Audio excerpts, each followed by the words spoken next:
before the draft, or just after the draft in game 2, like that draft, they had to win straight away or they were going to lose straight away. And unfortunately, it was the latter. I mean, especially as Sparta got that massive lead on the Casante on the top side. So here's to see how the draft is going to differ now coming into this. The Blanc and Viego still coming through his bans.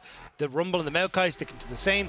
I think CFO putting higher priority, as kind of Raz was alluding to, onto the Xayah is going to work out very well, because I think, well, there's the Casante ban, but I think Xayah, she does so well at keeping the Kai'Sa in check, and then also having a ton of presence in team fights. So it's a no-brainer that she's such high priority. On top of that as well, you kind of force a pick or a ban from your opposing team, right? If you pick the Xayah here, from Team Wales, it's like, do we have to pick the Rakan? You kind of feel like you do. It's such a powerful combo, especially later on in the game, but you can just play so much in such a dangerous way when you've got that Xayah alongside you because of the extra range. It is going to be the trade of the AD carries. Do they go for the Rakan, or are they willing to let it through? Yeah, I'm curious if they end up trying to prioritize some of the jungle picks as well, because the problem is that if you go for the Rakan, if you don't go for the Rakan, you're going to lose out in the jungle as well. Probably the Lee Sin going to be slipped across, although neither looked particularly happy on it. Surprised by the Nautilus. I thought maybe you'd end up with like the Rel or something as well. Could also be an opportunity, but it looks like they're just like, hey, we're happy enough to just try and go for the counter in the Nautilus into the Rakan. But you're still looking at, well, Xayah going to be able to just dodge away from that, so you're totally fine. And Renekton also going to be able to slip through, I imagine, alongside the Rakan for Chelsea here. Yeah. At least with the Kai'Sa Nautilus, it's kind of a classic combo in its own right. You do have a lot of power in that duo, but whether or not it matches up to Xayah Rakan, I mean, we'll have to see across the course of this game. CFO, though, kind of pick of the litter here. They've got the Rakan available. As we've mentioned, the Renekton will be locked in. You could also go for a jungler if you really want to, but we have seen a lot of junglers sort of left until the final rotations. Yeah, I'm kind of curious to see what the game plan is, because there are options to go like, hey, we take jungle, leave Rakan, we actually go towards like Rel, Alistair, Leona, those kind of things, and just play for the engage support trade. Yeah, and it looks like that is actually going to be the call. Now again, Rel can still flex into the jungle. She still has some agency there, just not as strong as she used to be. Yeah. But I still think the opportunities here to go for the double flex is going to be super nice. See if they're going to flex that around, or if it is just going to be Chelsea taking the Rel. Obviously, it's worth mentioning Blitzcrank is still currently available, so that's always a little bit dangerous. Team Wales, though, could go for something. Oh, I was going to say they could go for the Casante. It's banned, luckily. It's the Java, locked in for Bean-J, and he looked good on it. I do like what we're seeing, though, from both squads. It's like, hey, look, we've tried these pick comps that just haven't worked on getting up off the ground, so let's just go back to basics. Let's go for these team fighting squads. You've got Rel, a big engage tool, something that could work quite well with like an Orianna or something along those lines if Jimmy wants to go towards that, or even the Nico that we've seen being a real threat, as I say it, in the play-in stage. But on the upside, Team Wales, it's like, you've already got the engage in the Nautilus. You've got the good engage in the J4 as well. Repositioning opportunities for this Kai'Sa. So your team fight is already setting itself up really nicely for this dive composition. So it's more of a case of, how do CFO want to respond to this? Do they want to go for, hey, we're going to try and absorb a lot of that pressure, maybe go towards an Azir that can try and shove them back or try and keep yourself in check? Or do you want to try and fight fire and fire and go with an Orianna and say, hey, we're just going to pull the trigger first and then obliterate you before you can really answer in response? Has to be said, we've seen a surprisingly low amount of Azir so far this tournament. I was expecting to see a lot more than what we've been witnessing. It does depend on your team's style as well, who your mid laner is, what they like to play, because Azir is, you know, one of those champions that's a little bit more complex. He also did get a 2-second nerf to his Q, which I know for Yamato on that was kind of talking, saying, hey, look, this is just not something that I think we're going to see. I think that was a major nerf. But I know, like, Perks released his, like, these are the big champions that you got to watch out for Worlds, and he was still very high on the Azir. So I think it does depend on your stance as well. Some mid laners just like, hell, look, this champion's just done. So we'll have to see. But Talia taken, Ari gone, and now the Orianna going to be selected there for Glory. So finally getting his hands onto something where it feels like he can be a big threat in this one as well. And just as we're talking about it, looks like it finally will be the response from Jimmy. It's a very good matchup into the Orianna, very sort of it's a good like handshake matchup. It's almost like it's the new Azir Corki, right, where you kind of quite have to go either way. And I think that's the thing, is like, the Azir is able to play at long range, able to just keep himself away from a lot of that trading pattern that Orianna wants to go for, which is the shield into the auto attacks and play off that clockwork wind up, even throwing out a few command attacks, because it's only, 30 to 40 mana in the early stages. Like, that command attack does not actually take a lot of mana. It's when you start using the dissonance, your mana just starts to drain. So it's really difficult to try and play against that if you're within range of Orianna. Azir not really having that problem by taking those. So certainly CFO saying, hey, look, we still want to try and match your dive, but at least having a little bit of safety for both their carries in the knockback and also the opportunity to just fly away from any sort of problems. Sparta hovering the Darius. I mean, he was on the receiving end of the Darius versus Renekton matchup, and Adam took over that first game. He's not going to lock it in. Goes for the Aatrox in the end. Kind of funny to see the Vi locked in here for Gemini as well, when they banned the Ahri and the Talia, which are like the two classic combos with the Vi. Yeah, I mean, especially having that opportunity to just follow up and like the power that can give you in the mid jungle. But I think at this stage, both teams have kind of gone, you know what, screw strong mid jungles. We are team fights. Everything that in this series has been defined around those team fights, has defined around those objectives. So all they really want to do is go and fight at those opportunities. So I think when you're looking at CFO, again, you got up like a ton of safety for your carries. You can pull that go button anytime with the Vi, and you kind of have an opportunity to get a lot of burst damage out from the Vi when you try and play around the kind of bottom side of the map or even towards Renekton the top side. For Team Wales, it's a case of you have some lane power coming through with like the Nautilus setup or even the Flag and Dragon Aatrox, which has a lot of damage themselves, but you do kind of need to wait a little bit for these team fights to where Orianna hits 6, she has an item and a half, and you can actually try and play for some of these objectives, because Orianna kind of in the similar boat to Azir, where they just need that little bit of time to scale before they actually become relevant in these fights. I feel like in the early game, if you've got like a carry jungler, Orianna can be fantastic because you've got the shield, you've got the speed up, you've got a bit of CC with your ult. But in terms of actually bringing the damage yourself, you're really lackluster until, like you say, a couple of those items come on in. We'll see how this one's going to go, though. Game number 3 here between CFO and Team Wales. And honestly, Team Wales on the cusp of making it into the qualification match, on the cusp of making it to a series that could get them into the Swiss stage of Worlds 2023, a team that nobody even expected to get past BDS, but here they are in Game 3 now against CFO, against a team that again is a high seed in the tournament, is expected to do well here in play-ins, but Team Wales keep on defying expectations. You could say that they're grinding with a view of the glory. Well, they already have a glory, so you know what? All they need to do is just keep the grind going, try and push CFO out of the equation. But again, don't forget, whoever loses this series will go up against the loser of BDS and the winner of BDS and DFM. But at the moment, they have no idea they've been caught out behind them. They don't, Chelsea. Going to tank a bit of damage. The hook from Bia is not great. Walks into damage, but luckily, not a whole lot to be brought to the table at level 1 from CFO here. Once Chelsea's CC is on cooldown, that's kind of your lot from this comp. So Bia does walk away with his life. No summoner's burned. Yeah, I mean, the fact that Chelsea was the only one with CC and he'd already used that on towards Artemis means that they're able to step away. So at the moment, Gemini able to move back in towards his own jungle, will be able to pick that one up, and nothing really burnt on either side. So the only thing is with Chelsea taking that Q in the early stages, it does make it a little bit more difficult for him to try and play up in this lane. An awful lot of the time, it's kind of like, oh, I get hooked by Nautilus, let me try and take the W in to try and counteract some of that engage, or even tank the hook and then WA to get the shield for the follow-up damage. But not having that at the early stages may leave an opportunity for Bid to maybe make a play on level 1. We'll see if they can look for some kind of level 1 shenanigans. I don't know if it's something that we'll go for or not.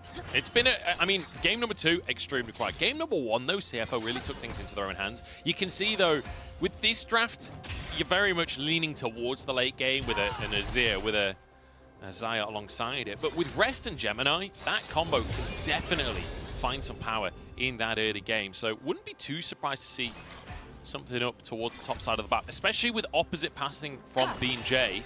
If Sparta steps too far forward, Gemini could certainly look for a chance.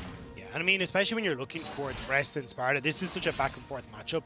And very much a case of, if you can get the early snowball rolling, well, you're going to hit your Gore Drinker quicker, you're going to just have more opportunity to heal back up and then swing the matchup very quickly in your favor. So I think a lot of this is going to be a case of, cool, let's try and get top lane in their favor and then start to move down towards that bottom side.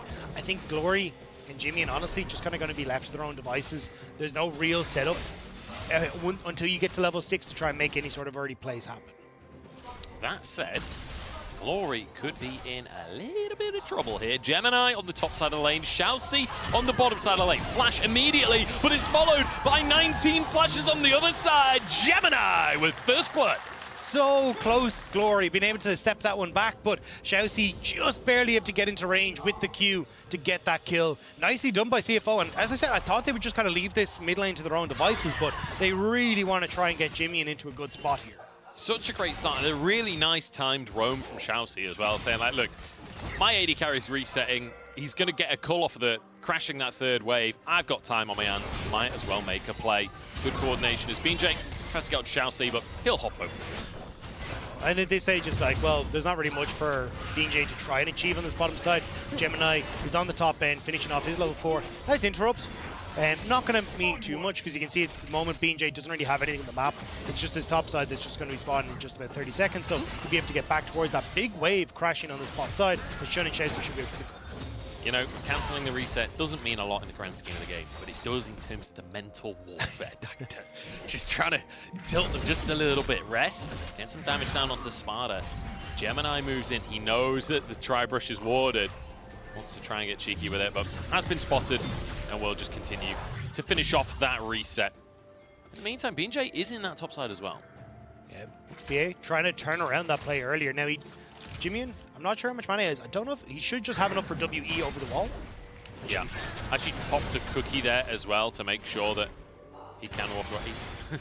Really wanted to stick her out. He's just hammering autos out from Bia there, just taking damage. Yeah, I think he was like, can I just get away with this? Because if you don't have to use the E is such a massive amount of your mana pool in the early stages for the Azir, so trying to see if you can get away with it and be a bit cheeky, but has to use it in the end regardless. So resets, TP's back into lane. The big thing that I want to point out though is that on the initial play that we had in mid lane, it was Xiaoxi and Glory who burnt the flash. Gemini still has his up and available. So if I'm looking at like a level 6 that's about to be hit off this next wave that's coming into mid lane, I'm thinking Gemini, like, just go in towards mid, you have the flash onto Glory, have the follow-up coming through from Jimmy, and you've got a nice little setup there. We can try and continue to punish Glory in that mid lane. Yeah, I mean, the fact that they managed to get the kill is a bonus, but the fact that it was Xiaoxi's flash to guarantee this kill, instead of it having to be Gemini flashing, does mean, like you say, they can repunish this, they can revisit.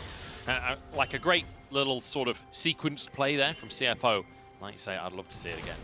And this is where now they won't be able to do it off of this wave just because you can see the wave has crashed. So you're just going to be waiting a little bit as these waves kind of push themselves back out into favor of CFO. But where Gemini's position on the map at the moment, CB&J is like very nervous about what this Vi is going to be up to. Wants to be in position to counteract it. He believes Gemini's gone bot. Might be correct. It's a good hook.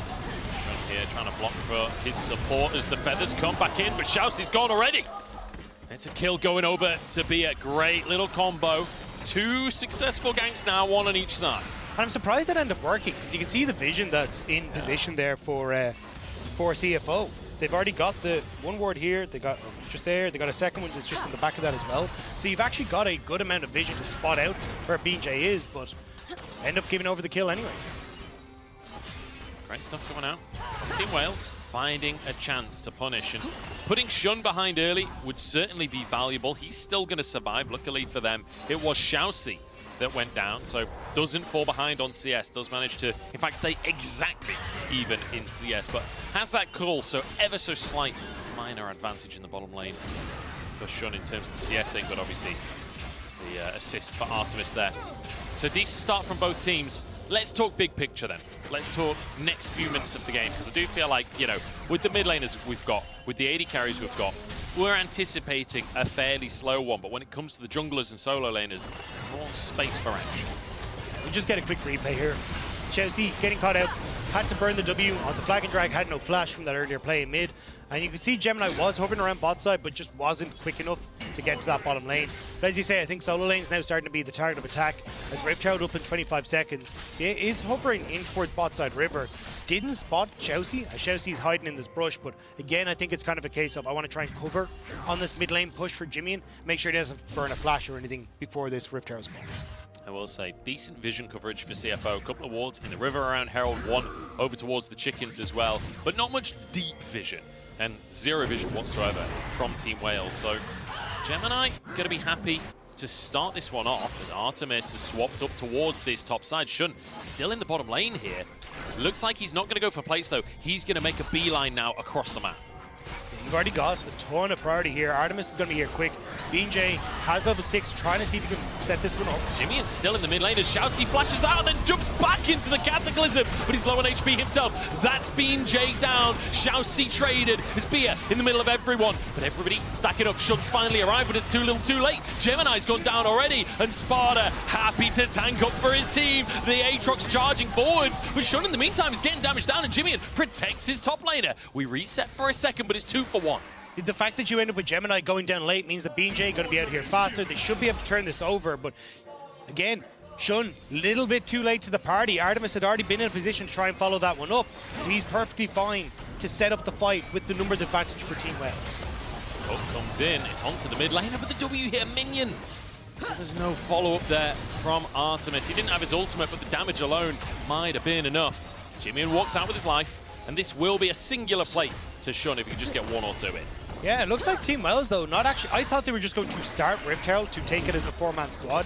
Knowing Gemini would be late, BJ comes in, they smite it, all is well and good. You get to cover the mid play, and then you'll be in a position to follow up, but not actually going for it.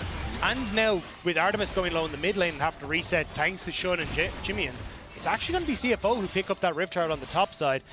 Response should come through from BJ, where he'll roam over to try and push in bot, get some vision control for this dragon, but we'll see here, like, look at where Artemis is in the map. He's already coming into this fight, so even though Shousey flashes, misses the Q because it's a bit of a trade of positions, but still they get the kill. It's just they've more in the tank here for Team Wales as Sparta starts to come in as well. They turn themselves onto rest, Gemini ends up falling, and this is kind of what I was talking about, where Jimmy and Shun, they have a ton of opportunities to keep themselves safe from Team Wales on the back line and trying to continue these fights forward, like keep themselves at bay. Yeah. But unfortunately, there's just not enough damage at the moment from the Azir or from the Xayah to try and carry that one back. And it feels like there's a little disjointed from CFO, right? The fact that Shun's not there yet, Jimmy's not there yet, and you're already starting to fight, it's not ideal from their side. Just put them a dramatic gold lead of 200 for Team Wales at this point. But they are going to be able to start off this strike, as you mentioned, off the back of the tempo, off the back of the Herald being taken from CFO. Team Wales are able to get vision control of the area. Will be able to secure themselves their first Drake of the game. Will be a Cloud taken here, which means Soul is open to be Mountain this time around. That'd be fairly nice for either side to pick up. Ooh, Artemis. Already getting caught out by Shousey, not quite able to get the Q to hit, but CFO stepping forward now. They see that they've already got pressure onto this bottom side thanks to the wave. Should be able to pick up a plate for themselves. And with Rift Herald in tow, they're trying to make something happen. But there's a lot of members of Team Wales here, even with Glory starting to roam down towards that bottom side to keep CFO off the turns. It's going to be down to BJ now, trying to track Gemini. Sure that he doesn't get free entrance into any of these lanes.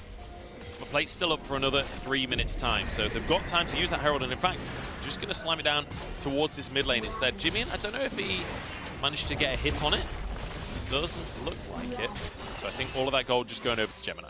Yeah, a little bit unfortunate. I think they wanted to try and get as much of that gold in towards Shun, and if you can even get that bot lane tower down, it opens up Shousey to continue making these plays because you can push in boss.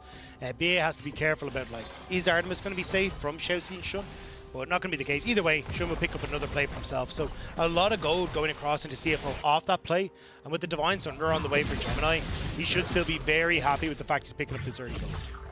Rest trying to find a 1v1 here onto Sparta. He's a level up at this point in the game. Sparta realizing, trying to back away here, but if he can land his Qs, perhaps could turn it around. Q3 available, and Rest knows it. Steps backward, dodges that one out. Yeah, you can see the difference in items there. You got the Iron Spike whip already completed. Oh, hang on. Oh, big combo down in the bottom side. The root comes in, and it's, I mean, there's really not a lot you can do against Devi, is there? The ultimate comes in, the feathers follow it up. Beautifully done. And a kill into Shun's pocket. And also, bot lane tower, more than likely, or at least some of these plates on bot lane tower, going to go over, because it's just the Nautilus that's underneath this tower to try and keep it safe. You can see Shousey covering a potential play on mid lane, but as soon as they realize that it's Bay underneath this tower, I'm not sure if they want to try and commit for a bit more, but yeah, it looks like they'll be happy with just another plate going across the shot. But like Shun just got a plate earlier on. I think that's 3 plates, and I'm pretty sure he's got all 3 of them solo at this point. His cull is now finished. He got the kill off of that play. Shun is quietly stacking up a lot of gold, and when you've got this Xayah, it's going to be valuable. Xiaoxi, nice little sidestep there. He'll be totally okay. And then bold enough to walk in through the river back into the lane. Yeah, it's just like, well, BJ is here. I can spot him the whole way through, but I don't know how heavily they want to try and commit. But with the jungler now gone and Orianna on the way, this might have been a mistake from CFO. The recall being channeled by Shun. He's like, I'm sorry, Xiaoxi, you're on your own, pal, but he can clear the way. I think they weren't sure if Jimmy had just gone for the reset, so potential like full mythic item coming into the TP play on bot lane could have been a disaster if Team Wales had gone for it. So with Jimmy not in vision, they're like, look, we're just going to call this one quits. They also didn't know that Gemini had full reset, so they decided to back away instead. But I like that we're getting this from Team Wales. Like, one of the big things that we talked about was how slow Team Wales were, how they weren't really trying to play aggressive or really trying to set up for plays. But at least coming into Worlds, they've actually been trying to make plays happen. It's just unfortunate that CFO have been a step ahead of them on this one, where Gemini in the bush to easily pick off Artemis as he steps up. Yeah, very nice execution on it, using the ult first to then follow up with the Q knock-up to then follow up with the feathers, not allowing any time or space for counterplay from Artemis. So excellent execution there from CFO, and that's the value of the Vi. That's what you bring to the table. I mean, we were talking about sneakily building up a gold lead for Shun. He's over 1,000 gold ahead. Yeah, that's absolutely insane with the lane economy. But we're going to have to see if he can try and push that one forward. I think Shun definitely in position. I believe he's finished his Kraken Slayer now completed, so should be in a position where he actually is a major threat even to people like BJ as well. And the safety in these fights between the Emperor's Divide and also having his ultimate is going to make it very difficult for Team Wales to get access to him. You're really hoping that BJ basically gets the flag and drag into Cataclysm, lock him up in place just long enough that Glory's then able to follow up with the Shockwave, because otherwise I don't know how you're going to have access to it. I'm just desperate to see like the Wombo combo. I feel like Orianna's back in the meta. We have so much opportunity for like really flashy combos where the Jarvan flies in from the side, the Shockwave on him as he flies in. Then you got Artemis flying into the back like Sparta with the Q. Like, there's so much chance to see these incredible big explosions. My biggest worry is that like that combo starts off, you're like slow motion, they run in, and next thing Shun goes up in the air, and Jarvan kind of just looks as the Xayah leaves off into the heavens, and then this wall slams into his face from the Azir and says, no, not today, and the entire plan is ruined. Because that's what I actually am worried about if he tries to make these big plays. So they even do the combo, and the dust settles, and you realize it was all just onto Xiaoxi. And then suddenly the rest of CFO turned up. The poor Rel. The horse deserved better. The thing is, he had Aftershock on, so he's actually still on half HP. Yeah. Here we go. Herald's kicked off, though. Team Wales looking for it this time as CFO. They've respected it now. They've moved in. Jimmy and not quite there just yet. He's just moving up to the tier 1 in the mid lane. 3K on the Herald. It's almost out of patience, and there we go. It does reset. So Team Wales not quite able to finish it off in time. Does mean we have an opportunity for a 5v5. Yeah, a bit of a split call here, though. Like, you got Rest and Gemini who are trying to play for the Rift Herald, but it means that Xiaoxi and Jimmy can't really play into position, so Team Wales start to push forward and are kind of keeping a lot of these guys at bay. Hooking onto Xiaoxi here. They're trying to get the Rel, and he doesn't get anything off before he goes down. Lot of feathers down, but the Shockwave! That's the combo we're talking about. Jimmy with the wall, though, can kind of carry this fight. Gemini trying to move in, and Sparta's taken down, and Jimmy outplays everyone. It's beautiful on the Azir. The soldier's doing the work as Gemini looks for a little bit more. Oh, he gets it, the final punch. The power gauntlets come through. That's a 1-inch punch I've ever seen one. Just barely able to clip him as he walks away. And off the back of that as well, like, Rift Herald went down, nobody's picked it up. And also now Dragon going across the CFO, and they'll get the mid lane tower. So it's the fight, the kills onto the carries, and the objectives to boot as well. Fantastic stuff. Jimmy and also getting solo gold on that mid lane tower. He is huge. We were talking about Shun picking up gold. Jimmy is now 3-0-2 off the back of that fight. He is monstrous on the Azir. The Leandri's Anguish already completed. He's going to be very quickly working up towards that Nash's Tooth as well. It's going to mean he's an absolute menace in those fights. But as you said, like, both mid laners having their moments in that fight. Big shockwave from Glory.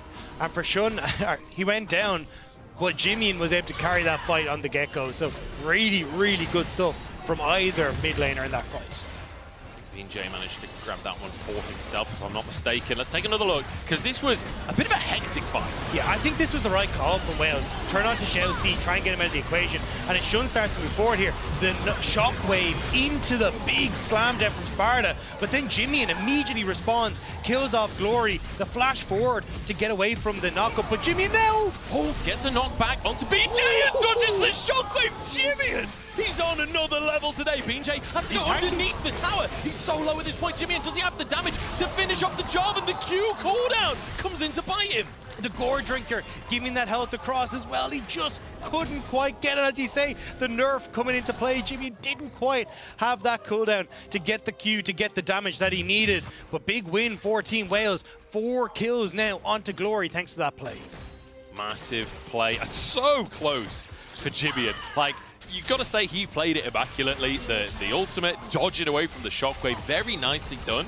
But unfortunately not quite enough to keep himself alive. We're now 7-7 on the scoreboard, and we got a bit of a bagger on our hands, Dagda. And you can see here, right, Jimmy, this is what we're talking about, as BJ goes in, great wall, and as the shockwave goes off, he dodges away. He wants to clear out the minions, and has to move forward out of range to keep the minions out of range of the tower, but it means that when BJ goes for the ultimate, he actually is just barely outside of the range, and can't get BJ underneath the tower to finish him off. So, Nash's Tooth, though, now completed for Jimmy. Also, look at Glory's build. He's just finished off that Archangel staff, or not the Archangel staff, the tier... Seraph's Embrace. Seraph's Embrace, thank you. Where he's now in a position where he's actually going to be terrifying on those 3 items, like going for that full damage build. It takes a little bit longer to come online, but because he's got those 4 kills, he's actually able to go for it. And you can see in our win probability, powered by AWS, that like, even though Glory is starting to get strong in his own right, like the Xayah and the Azir, having these items being strong in their own right, lends a lot of power towards CFO.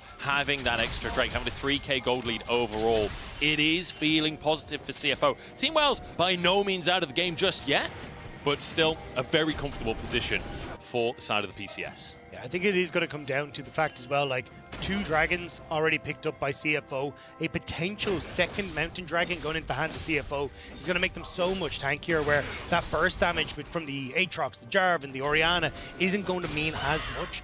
So I think for CFO, trying to focus on towards this next dragon is going to be a big win. It's in 2 minutes time. Starting to get a little bit of... Oh, I thought that was they actually started the Baron. I was like, what the hell? I'm just amazed that in total gold, Shun, Jimmy, and Glory are almost exactly even. 3 carries at the top of the game. It's not often you see that. Shun could be in trouble. Doesn't get the pullback on his feathers, but manages to walk away from Sparta. He's okay. Like you say, Baron on the map. Team Wales know about it, trying to clear some vision. But I like what Team Wales are going for. Hey, can we get a ult burn? Can't we get a flash? Can we get something burnt onto Shun to make it that bit easier to focus him in a team fight? Because already Jimmy with the wall, having a flash, even the opportunity to just swoop himself out of there makes it very difficult to lock him down. Couldn't quite get it, but I like that Team Wales are being proactive, because this is very different from what we saw from them yesterday. Like, they kind of just sat back and let the game happen around them. This time they're like, hey, how do we try and get into the fight? How can we try and find little advantages that we can push forward? That's the nice thing, is it does feel like we're witnessing Team Wales improving across the course of these 2 series. And the fact that they get 6 games of stage experience, especially when, you know, we've been talking about earlier, Artemis being a rookie, every single game is so valuable for this team. Sparta doing his combo in the wrong direction.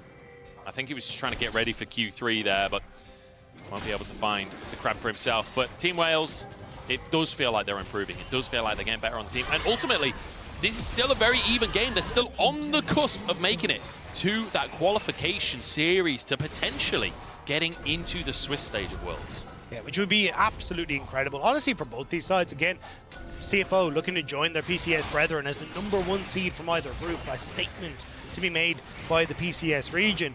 But for Team Wales, first time at the international stage, VCS #2 representative, potentially picking up the 2nd ever best of series win for the #2 in the VCS. Absolutely incredible. Do you know what's just dawned on me? If Team Wales wins this one, then CFO wins their lower bracket game. We get CFO versus PSG for one of our qualification games. We get a rematch of the PCS finals. That went to 5 games as well, but may not get that chance as Team Wales. Stepping forward, taking a burn.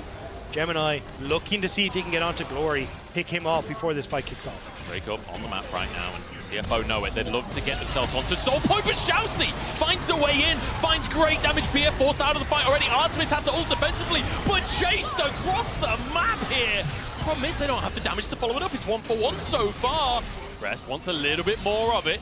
But that was Gemini that went down. That means they can't safely take the Drake. And it's for a support and return. You'll take that as Team Wales. Now, Flash is burnt galore on towards Team Wales, so you don't really have that opportunity to try and contest this once more. Because again, Jimmy can still go in. You've got Flashes on towards Rest. They could try and turn it, but they're going to turn for the Baron instead. TP onto the Baron. The rest of the team making a beeline right now. The resets are coming on through. I've not seen a single blue ping on the Baron pit just yet. This is sneaky Team Wales. I mean, I've never seen a stealthy whale before in my life, but I'm witnessing it here. They're underneath the waves. They've been spotted, but it's too late. Baron stolen away. Absolutely amazing call from Team Wales. BJ, doesn't matter. Doesn't matter. That doesn't count. You're still going to be able to hop out. But the fact that you managed to sneak that one away, CFO completely caught with their pants down. Even Sparta shows a mid lane so they don't think it's happening. But Chelsea, fantastic engage here. The setup is there, but Shun, too short range to auto attack up the wall. Jimin is the only one that can get in position. And Artemis being able to reposition helped out a good bit here, because it means that you end up bringing the buy with you, but you are able to get the turn immediately from BJ as well to again keep Artemis safe, buy the space where Shun and Jimmy just can't quite follow up because the fight had teetered so far away from them. The battle between Glory and Jimmy continues here. Both of them doing massive damage, and Glory has slowly but surely been keeping that goal coming in. 5 kills now. 2 items finished, almost 3. Is this a bot lane brawl? Like, the amount of people that are starting to move down here. BJ hopping over the wall, will spot out Gemini, and immediately has to try and back away. I think both teams reading exactly what they wanted to try to achieve there. Trying to take the tier 1, and actually worth mentioning, Team Wales, they've got a Baron. They haven't taken a single tier 1 on the map just yet, so they've got plenty of standing gold to take, but CFO reading where they wanted to go and denying. But that's how they win games. If Ender has taught me anything from the analyst desk, when Team Wales doesn't take top lane tower, that's when they win the game. So as long as they stay away from top lane and focus on bot side, that's how they're going to win. If just one top lane tier 1 being alive was enough for them to win the first game, surely all 3 tier 1s triples the amount of power that gives them. Wait, it's a hypothesis we have to test. Glory getting TP'd on. BJ here in position.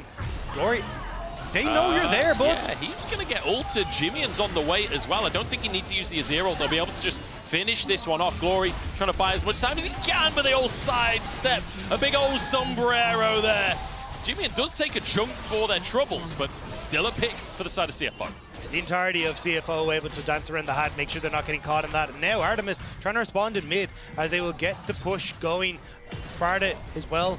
I mean, the fact that you managed to get potentially 2 towers off this for a pick, you're kind of happy with that. It's been found.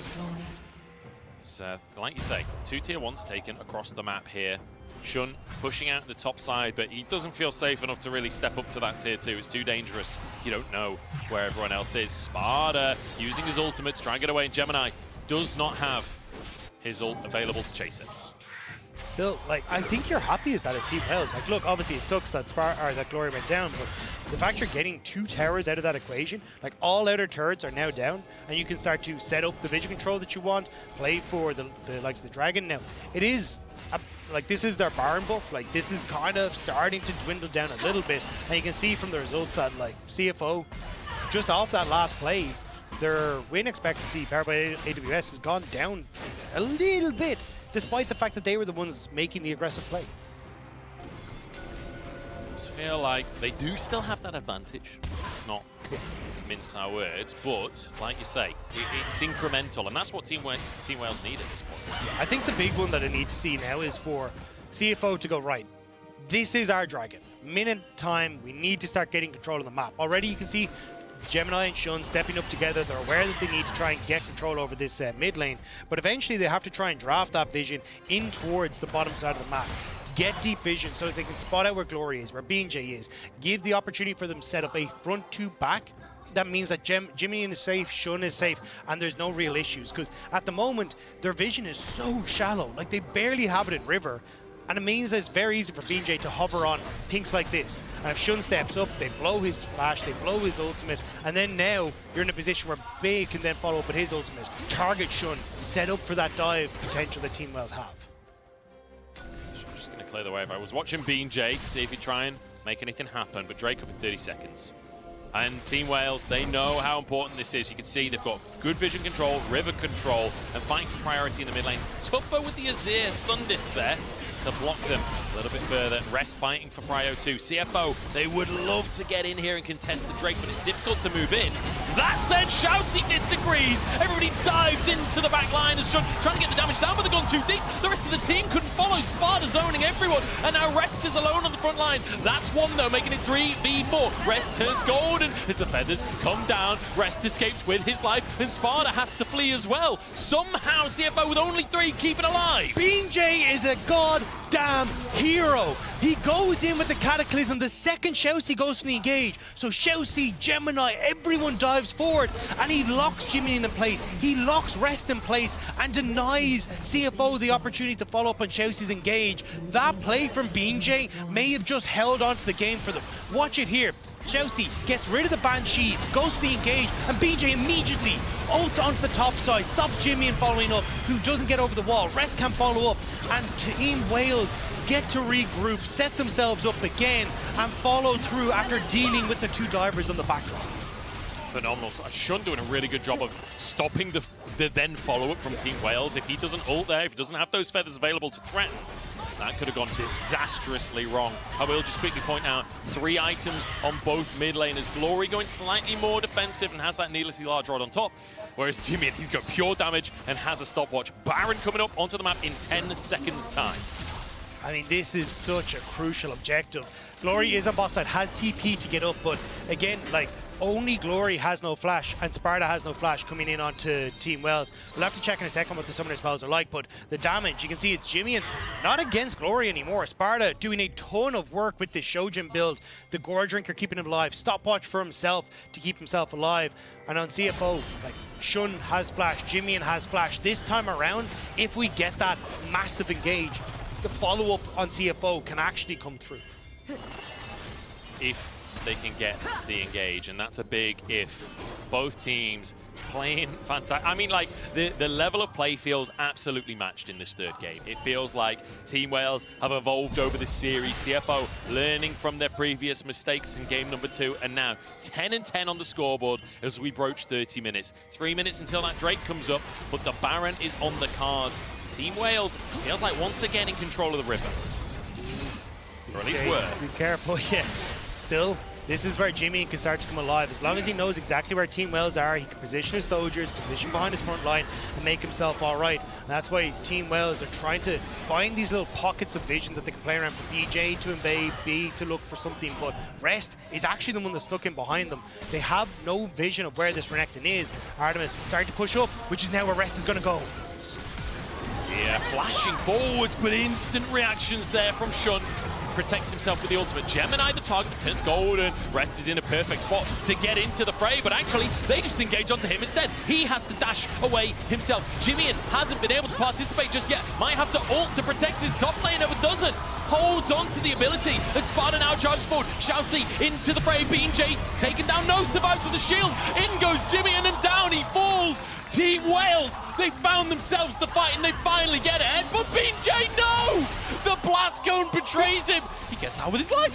What's happening? Gore Drinker! Gore Drinker! It's too strong! Gore Drinker keeps BJ alive. But still, Gemini wants to go, wants to try and find him. Still have Glory over on the side. He doesn't know. He wants to try and bait forward the kill onto Gemini, but they will back away. BJ, you can't really go for this flash up on Gemini very, very soon. Can he get it? Oh, he gets it! Oh no, the Gore Drinker again! What on earth is going on? It's a battle between the junglers, and Gemini comes out on top. But in the meantime, Team Wales, they're just going to try and end the game. Shun still alive here. Shousey buying time for his AD carry. A route onto Bia. The tower shot might just finish it, and it does. Artemis the next target, but he survives. Gold for Shun. The shockwave in, and he finishes it. Glory!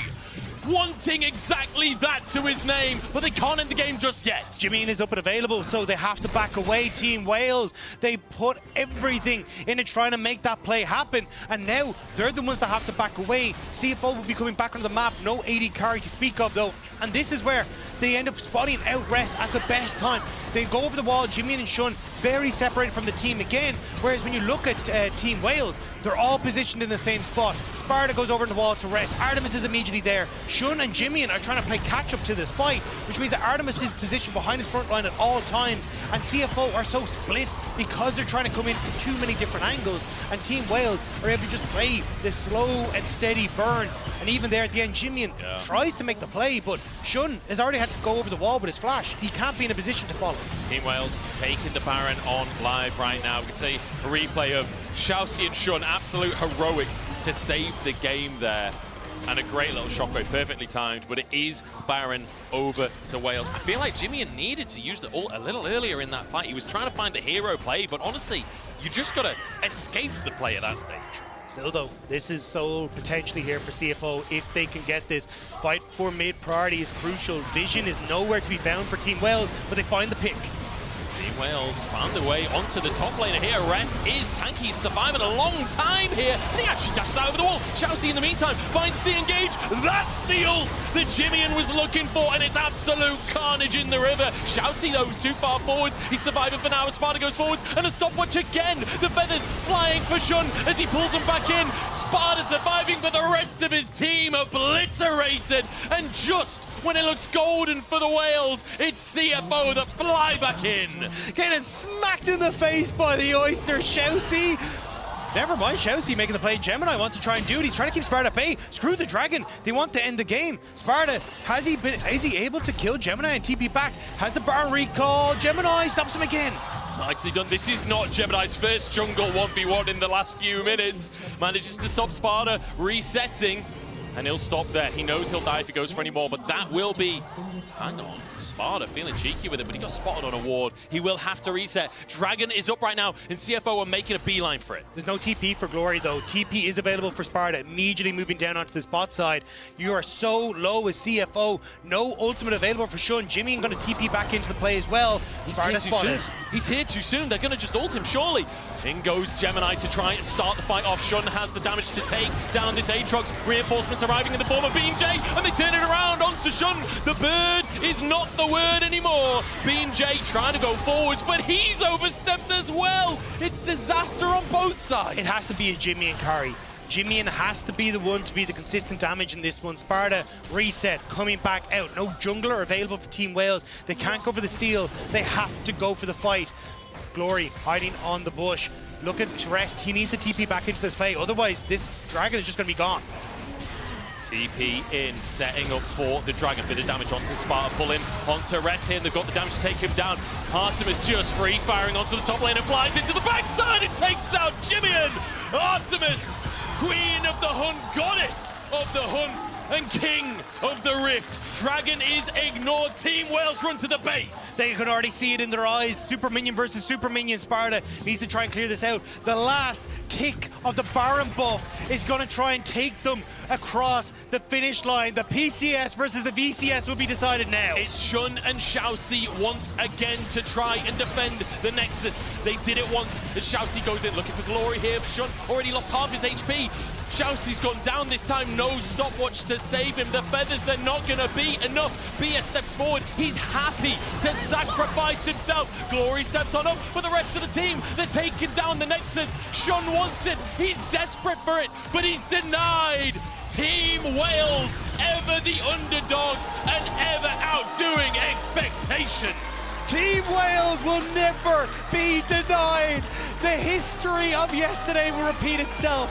Lose game 1, come alive in game 2, and a hard-fought game 3 will see the VCS second seed take the first seed of Group B. You can see the joy in their hearts with that big team hug right there. They must be over the moon right now. And honestly,